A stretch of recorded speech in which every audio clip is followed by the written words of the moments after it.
হুম, দাদার সঙ্গে আদর করেছো? কিরকম করেছো দেখাও, কিভাবে করেছো আদর?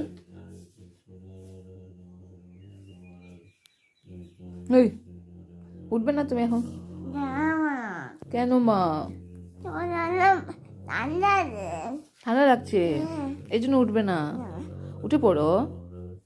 তুমি উঠবে না কেন? ঠান্ডা লাগছে, ঠান্ডা লাগছে। দুষ্টু, উঠো। উঠো, উঠো।